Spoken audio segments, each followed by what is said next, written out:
todos y todas, bienvenidos a Higienista 10, un nuevo martes de Preguntas Test. Hoy estamos ya con nuestro bloque número 11, en el que vamos a tratar dos preguntas sorprendentes. ¿Por qué lo he llamado así este bloque? Pues precisamente porque son preguntas que no nos esperaríamos que nos las pusieran en nuestro examen de oposiciones. No es habitual que tengamos este tipo de preguntas, pero según mi opinión, yo creo que todos todos los puntos que podamos arañar en nuestro examen siempre van a ser en nuestro propio beneficio. ¿Por qué? Porque un punto marca la diferencia entre aprobar y no aprobar, y en otras ocasiones ese mismo punto es el que marca el corte de si luego nos van a poder llamar para la bolsa de trabajo. Con lo cual yo creo que todas las preguntas que podamos contestar, muchísimo mejor. Sin más, empezamos con nuestras preguntas sorprendentes de hoy. La primera sorpresa, que solo son dos preguntas, y el resto de sorpresas, pues que vamos a tratar sobre las miasmas y la ley mosaica. Así que empezamos con nuestra sorpresa de hoy. El bloque número 11 de nuestras preguntas test comentadas es un poquito especial. Con especial me refiero a que vamos a responder a dos preguntas un poco sorprendentes, porque no nos esperaríamos que nos las planteasen en un examen de oposiciones. ¿Son muy habituales? No. ¿Nos las pueden hacer? Claro que sí, porque pueden preguntar cualquier cosa que se incluya en el temario. Me vais a preguntar, ¿con estas preguntas vamos a demostrar nuestros conocimientos para desempeñar la profesión de higienista dental? Pues yo os he de contestar sinceramente, creo que no. Pero lo que está claro es que si sabemos contestar correctamente a este tipo de preguntas, el resto del temario lo debemos de llevar de 10. Todas las semanas selecciono material que creo que va a ser de tu interés porque voy directamente a lo práctico. Con las preguntas test comentadas nos centramos de lleno en los exámenes de oposiciones, pero el temario general también lo focalizo hacia los conceptos que preguntan en estos exámenes. Creo que no solo debemos tener amplios conocimientos de ciertas materias como higienistas dentales, sino hay que ser eminentemente prácticos si queremos obtener resultados. Todo este rollo para pedirte que te suscribas, porque es la forma de ayudarme a seguir creando contenido. También me ayudas si compartes mis vídeos. A ti no te cuesta nada, pero es la única forma que tienes de apoyar mi trabajo. Yo te ayudo. ¿Me ayudas tú a mí? Seguro que sí, muchas gracias. Si te digo miasmas y ley mosaica, ¿lo relacionarías con el temario de higienista dental? Y si te digo que forma parte del tema sobre salud pública, es muy posible que este tema lo pases por encima y te centres en el de la caries, la enfermedad periodontal, las patologías bucodentales, la anatomía. Ya me entiendes, lo que sabemos que nos da más de lleno por nuestra profesión de higienistas dentales. Pero a veces nos encontramos con preguntas que nos desconciertan. Es cierto que no es muy habitual que aparezcan este tipo de preguntas, pero está claro que si nos presentamos a unas oposiciones, el punto de una pregunta acertada del examen puede suponer que estemos entre los admitidos o los excluidos.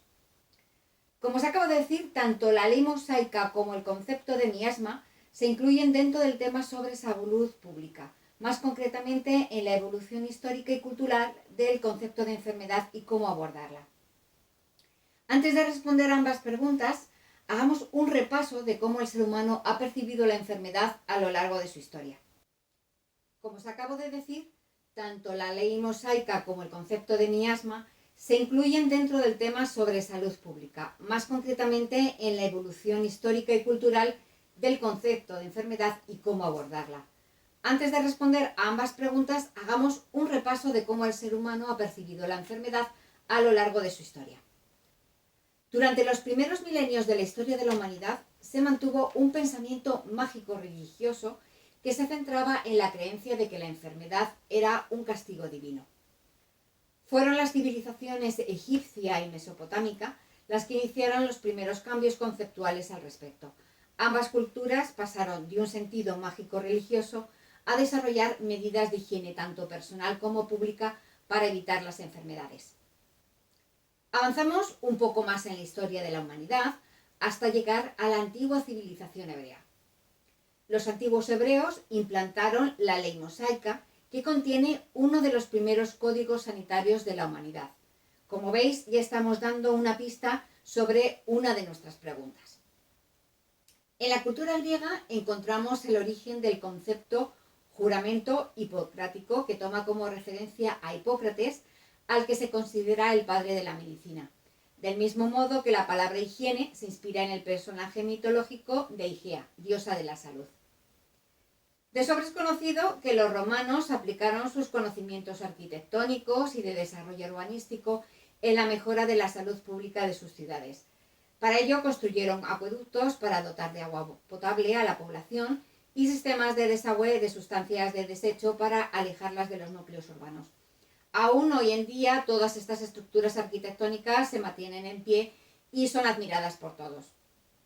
De Roma saltamos a la Edad Media, con la aparición de algunas escuelas monásticas como la de Salermo, en la que se enseñaba la medicina hipocrática. En esta escuela se elaboró un volumen que contenía una gran cantidad de consejos sobre higiene. Con el devenir de la historia llegamos al Renacimiento. Este es un periodo de esplendor en todos los aspectos y, por supuesto, también tiene implicaciones en el campo de la promoción de la salud. El Renacimiento representa el auge de nuevas ideas que tuvieron como consecuencia grandes avances en materia de salud. Desde finales del siglo XV hasta finales del siglo XVII se observa un gran cambio cualitativo en la forma de abordar la concepción de la enfermedad. Es en este periodo cuando se consolida el pensamiento médico-científico. Asimismo, es en este periodo de la historia cuando se comienzan a desarrollar en algunos países de Europa, como Italia, Austria o Alemania, una concepción social de la salud. Se comienzan a estudiar las relaciones entre enfermedad y las condiciones de trabajo y el nivel socioeconómico de la población. Pero no es hasta comienzos del siglo XIX, con la Revolución Industrial, cuando surge en los países del norte de Europa y principalmente en Inglaterra el concepto de salud pública tal y como lo conocemos hoy. Aspectos como la migración masiva del campo a la ciudad, el hacinamiento o las condiciones de extrema pobreza de gran parte de la población propician la aparición de enfermedades como la tuberculosis, la neumonía, sarampión, la viruela y el cólera.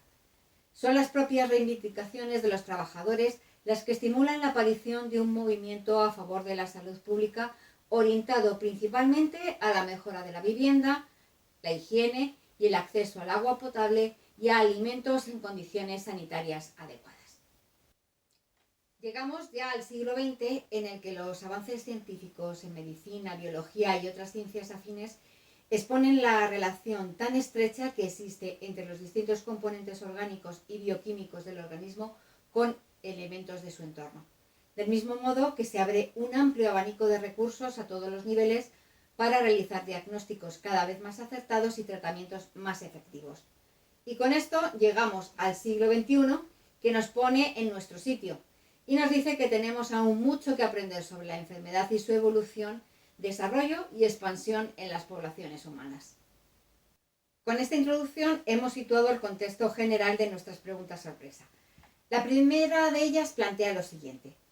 Las miasmas se consideraban el origen de las enfermedades contagiosas y epidémicas. La química descubre sus componentes principales.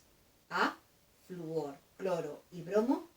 B, magnesio, calcio y estroncio. C, carbono, hidrógeno y nitrógeno. D, estaño, bismuto y aluminio. Para contestar a esta pregunta debemos retrotraernos en el tiempo hasta el siglo XVII, hasta el momento en que autores como Giovanni Maria Lanzisi o Thomas Sydenham desarrollan la teoría miasmática de la enfermedad. Según esta teoría, las enfermedades son causadas por los vapores, efluvios y emanaciones fétidas y dañinas que desprenden los cuerpos enfermos, materias en descomposición, suelos y aguas estancadas. Esta y otras teorías sobre las causas de las enfermedades quedaron totalmente obsoletas, siendo aceptada en la actualidad la teoría microbiana de la enfermedad. Con respecto a nuestra pregunta, al referirse como miasma a esos vapores o efluvios que los elementos orgánicos producen al descomponerse, está claro que nos preguntan por la composición química de esos vapores. Según esto, debemos indicar que la digestión anaeróbica de desechos orgánicos, tanto de origen animal como vegetal, producen una serie de gases ligeros de origen natural entre cuyos componentes se encuentran el hidrógeno, el carbono y el nitrógeno, entre otros. Por tanto, a la pregunta sobre los componentes químicos principales de las denominadas miasmas, la respuesta que debemos escoger es la C: carbono, hidrógeno y nitrógeno. Pasamos a la pregunta número 2, que nos dice lo siguiente. La conocida ley mosaica hace referencia al aseo personal y a la higiene de la mujer embarazada, B, la protección del agua y de los alimentos, C, la eliminación de los residuos orgánicos, D, todas son correctas. En primer lugar, veamos qué es la ley mosaica.